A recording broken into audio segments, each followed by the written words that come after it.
Bonjour chers parents attentionnés. Alors on se retrouve aujourd'hui sur le thème du jeu.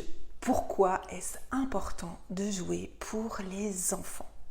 Eh bien on dit souvent, on entend souvent, c'est en jouant qu'on apprend le mieux. Alors on va voir pourquoi cette affirmation est vraie. Eh bien d'abord, quand l'enfant joue, il travaille son imagination. Surtout quand il joue tout seul ou avec un copain, une copine, et puis il n'y a pas vraiment de support, il s'ennuie, ce qui est très bien aussi de s'ennuyer, parce que justement, ça va développer l'imagination, et puis les enfants vont commencer à créer des jeux avec un bout de bâton ou 3 fois rien. Ou il y a certains jeux qui travaillent justement l'imagination. Et l'imagination, c'est une faculté mentale que les êtres humains ont, au contraire, par exemple, des animaux. Et c'est vraiment une faculté qui est indispensable dans nos vies, que l'enfant a naturellement et qu'il est vraiment important de soutenir et d'alimenter. Donc le jeu, certains jeux vont permettre justement à l'enfant d'encourager, de développer davantage son imagination. Et puis aussi, lors d'un jeu, peut-être plus à plusieurs, hein, les jeux de société par exemple, ou les jeux sportifs de foot, de volley ou que sais-je, permettent à l'enfant d'apprendre la prise de tour. Et oui, je ne peux pas jouer n'importe quand j'en ai envie. Je dois attendre un certain moment pour jouer. Par exemple, les jeux de société, je dois attendre que tout le monde ait joué pour que ce soit à nouveau à moi ou qu'il y ait la carte qui fait que je peux de nouveau jouer. Et du coup, ça aide aussi à apprendre la prise de parole. C'est-à-dire que je dois attendre, j'apprends à travers le jeu, quand est-ce que je peux parler, jouer, faire une action. Eh bien, justement, le jeu, quel que soit le jeu, si l'enfant joue, en tout cas avec une à plusieurs personnes, ça lui apprend aussi à voir qu'il n'est pas seul, à considérer l'autre. L'autre, soit s'il n'y a qu'une personne, ou l'autre à plusieurs. Et oui, je ne suis pas seule au monde, hein. Ça apprend à l'enfant à se décentrer, à constater que ce n'est pas le centre du monde, qu'il y a d'autres personnes autour de lui et que ces personnes ont autant d'importance que lui. Donc ça lui apprend vraiment à voir, à considérer l'autre. Voilà, j'ai joué, c'est à l'autre de jouer, j'attends, je regarde ce qu'il fait. Et oui, je regarde aussi ce qu'il fait parce que ça apprend les jeux à l'enfant à se concentrer sur une tâche bien précise pendant un laps de temps plus ou moins long. Donc ça travaille la concentration sur une tâche précise, mais aussi à se concentrer sur ce qui se passe autour, puisque, comme je viens de le dire, dans les jeux, normalement, il y a plusieurs personnes. Donc je dois faire aussi attention à ce qui se passe autour. Pour suivre le jeu. Si j'ai des adversaires, voir ce qu'ils font pour que je puisse adapter ma stratégie, essayer de gagner. Si je joue dans une équipe, eh bien, je dois aussi faire attention à ce qui se passe dans mon équipe.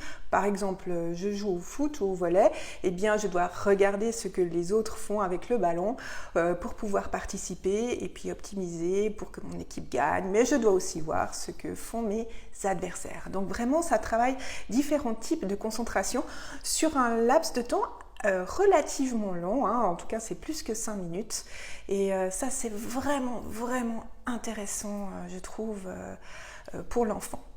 Et puis il y a aussi la gestion de la frustration, parce qu'il y a un moment donné où ça ne va pas se passer comme votre fille ou votre fils voudra.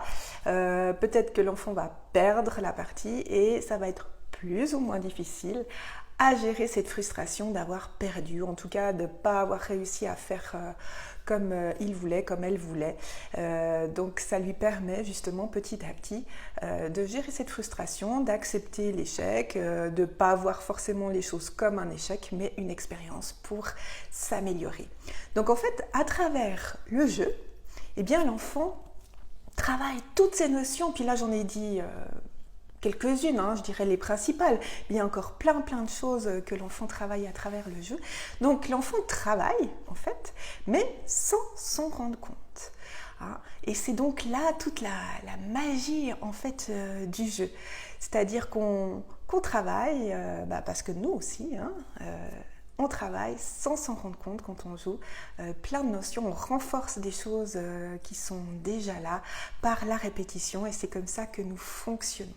Donc, moi, je vous encourage en tant que parent de jouer avec votre enfant, les jeux de société, les jeux dehors, d'inventer un jeu avec votre enfant, avec une base. Il y a des jeux maintenant qui existent où justement on doit inventer des histoires ou d'autres choses, des mondes. Enfin, il y a plein de jeux qui existent. Allez voir, c'est vraiment super. On passe tous un bon moment. On est en relation, une relation privilégiée, un petit peu comme les vendredis avec mon enfant. Et puis pour les activités, je dirais plus scolaires, moins amusantes justement, parce qu'on a fait des activités moins amusantes, allez voir aussi sur Internet, sur YouTube, sur les sites pédagogiques. Maintenant, il y a plein de choses qui existent pour travailler, par exemple la conjugaison sous forme un peu plus de jeu, tout ce qui est des multiplications, des calculs aussi de façon plus ludique. Essayez de trouver aussi, vous, avec votre enfant, une manière de réviser, par exemple, l'histoire de façon plus amusante, par exemple, de faire un jeu de rôle, etc. Parce que vraiment, c'est en s'amusant qu'on apprend le mieux, c'est-à-dire qu'on intègre les notions sans s'en rendre compte, comme je l'ai dit, avec de la joie. Ça devient plus un travail, même si on travaille, ça devient quelque chose de léger qu'on intègre sans s'en rendre compte et tout d'un coup on se rend compte qu'on a appris son histoire, son test d'histoire, qu'on a appris comment multiplier, à faire le calcul et si vous rentrez là-dedans, après vous n'avez plus envie d'en sortir, votre enfant non plus, et la vie devient un jeu. Parce que même si c'est très important de jouer pour les enfants, ça reste indispensable, quel que soit notre âge. La vie est beaucoup plus belle en s'amusant, les choses sont beaucoup plus légères. Donc, amusez-vous, jouez encore et encore et dites-moi à quoi vous préférez jouer avec votre enfant. Ça m'intéresse bien. Donnez-nous vos petits tips, hein, vos petites idées pour justement les tâches scolaires ou d'autres choses. Comment s'amuser en faisant la vaisselle, comment s'amuser en rangeant sa chambre. Donnez-nous vos idées, je suis sûre que vous avez plein d'idées. Et moi, je vous retrouve à très bientôt.